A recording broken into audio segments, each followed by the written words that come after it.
pemirsa, Anda kembali di Dialog Kebangsaan Puncak Pesta Demokrasi Pilkada 2024. Nah, di segmen ini saya mau langsung saja menuju ke Bang Sugeng.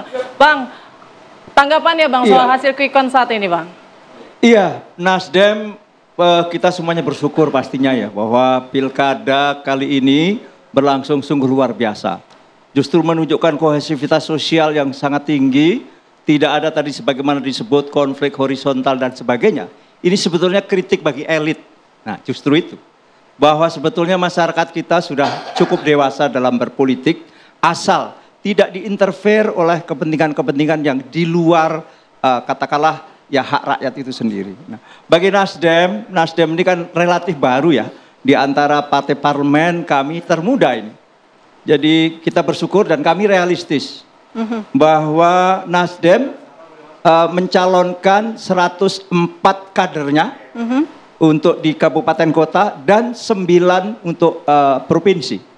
Dan alhamdulillah dari sisi dari hasil quick count setidaknya yang sudah mencerminkan hasil yang positif boleh dikatakan akan jadi setidaknya ada 3. 1 Gubernur Sumatera Selatan Herman Deru dan juga Wakil Gubernur di Sulawesi Selatan. Itu kebetulan kader Nasdem dan juga ada di Papua Barat dan juga di Papua Pegunungan kalau tidak salah, Papua Pegunungan. Nah, demikian juga di kabupaten kota.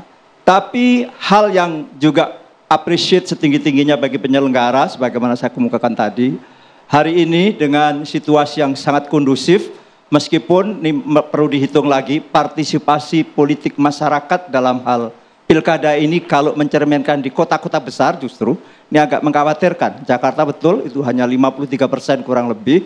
Nah, ini menjadi peringatan bagi kita semua.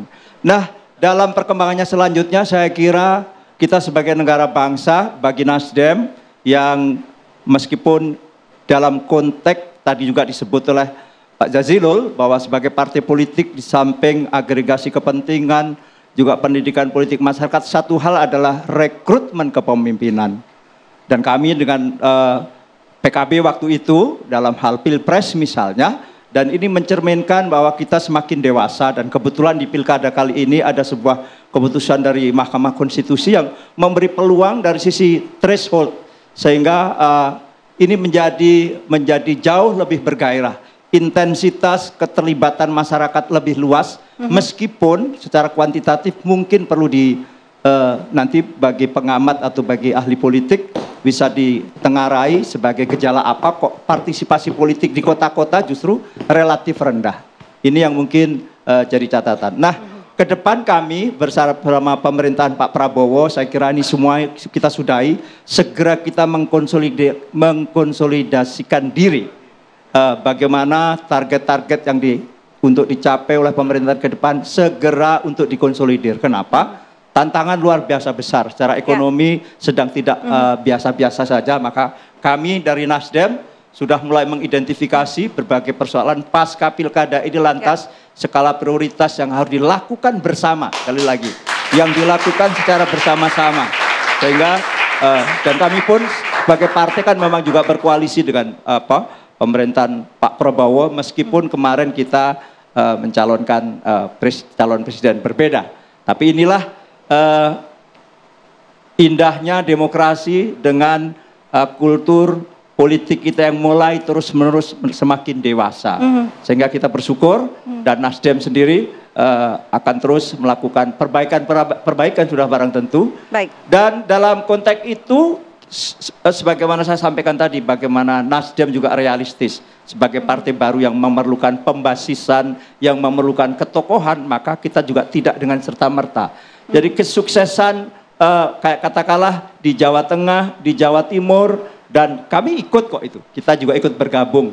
Jadi sorry Bang Ciko kebetulan kita bersama-sama Mbak Sarah juga di Jawa Tengah, di Jawa Timur, termasuk di Banten dan sebagainya. Termasuk di DKI ini kita bersama-sama partainya Mbak Sarah dan juga yang lain. Jadi ini adalah sebuah cermin terus-menerus kita sebagai bangsa bersyukur betul bahwa masyarakat pada dasarnya semakin dewasa sejauh tidak diinterfere dengan persoalan-persoalan misalnya keadilan bagi masing-masing kontestan maupun calon-calon untuk katakanlah fasilitas dari negara atau apa. Saya kira itu aja problem-problem yang mungkin masih perlu terus-menerus ditingkatkan kualitasnya. Intinya keterlibatan aparat sebagaimana saya disampaikan. Saya kira itu. Keterlibatan aparat dan itu hal-hal poin-poin yang disoroti oleh Partai Nasdem. Saya sudah langsung merapat nih biar tidak ada jarak di antara kita bersama dengan Bang Saleh. Bang Saleh, saya ingin dengar PAN seperti apa? Sudah sesuaikah prediksi hasil quick count? Ya, pertama saya heran kenapa PAN yang terakhir ini sebetulnya dari tadi.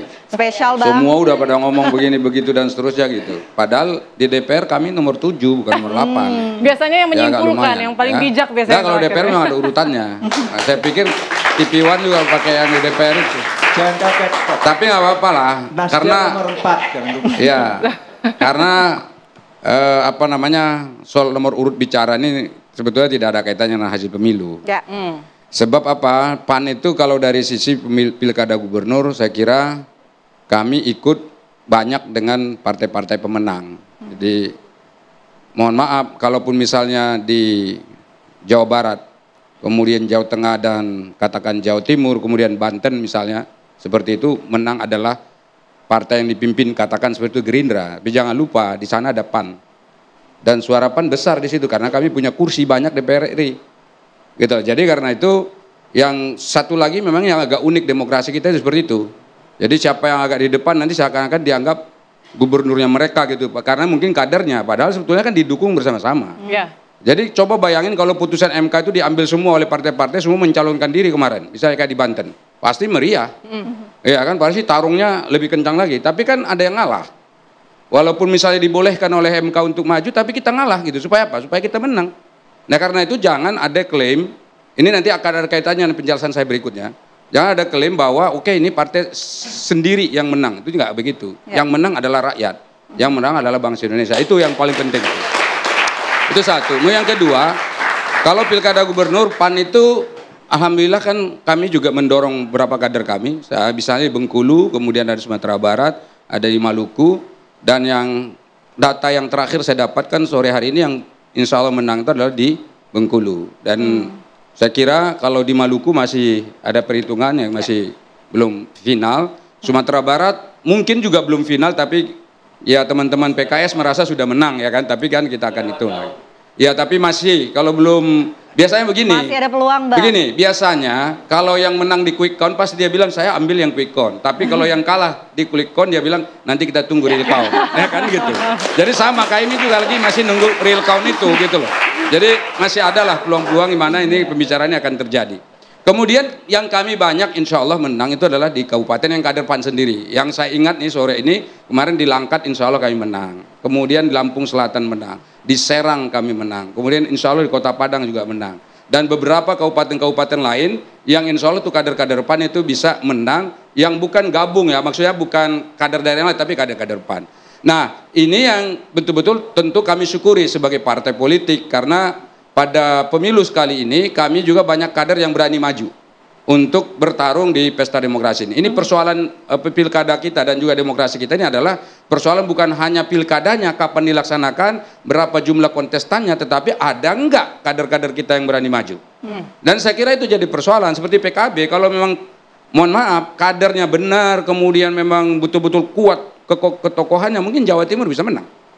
Tapi kan belum tentu, karena apa? Ada kader lain yang mungkin ketokohannya lebih tinggi, maka karena itu bisa dikalahkan. Jadi ini juga persoalan tersendiri di mana di dalam partai-partai politik. Itu satu. Yang kedua, soal urutan pelaksanaan pemilu di Indonesia ini. Kan kemarin mulai dulu pileg, pilpres dan apa itu pemilihan DPD. Ya.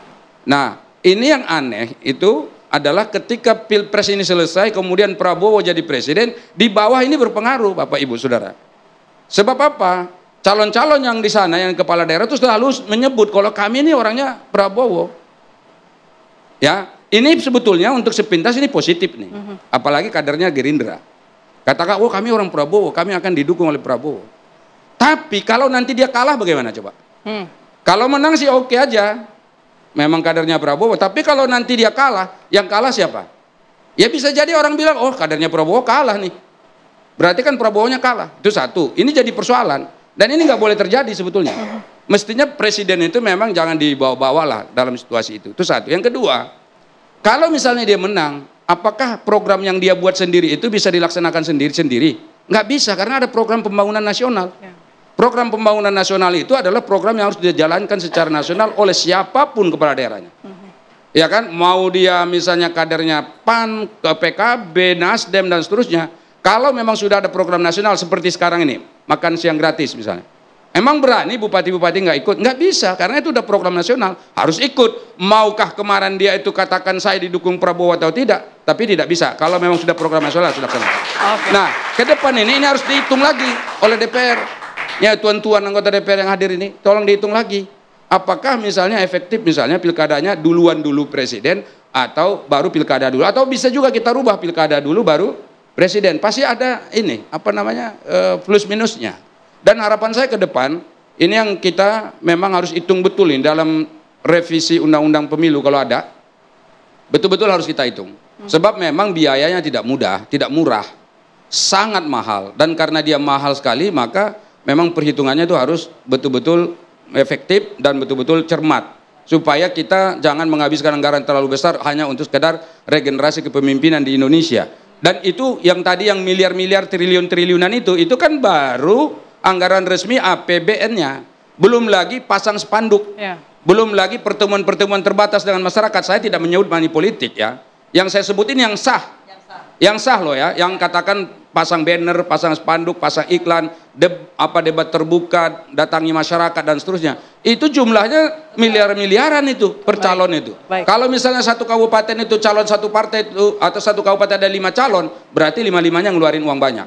Dan itu tentu di luar yang triliunan-triliunan tadi. Nah, karena itu ini terlalu dahsyat, terlalu besar sebetulnya biayanya, dan saya kira kita semua harus sepakat bagaimana coba mengurangi itu, membuat lebih efisien, dan sehingga pemilu kita di samping simple, tapi dia juga menghasilkan pemimpinan yang kuat dan kokoh di Indonesia. Oke, Bang Saleh, sudah kita tangkap ya beberapa catatan dari para jubir.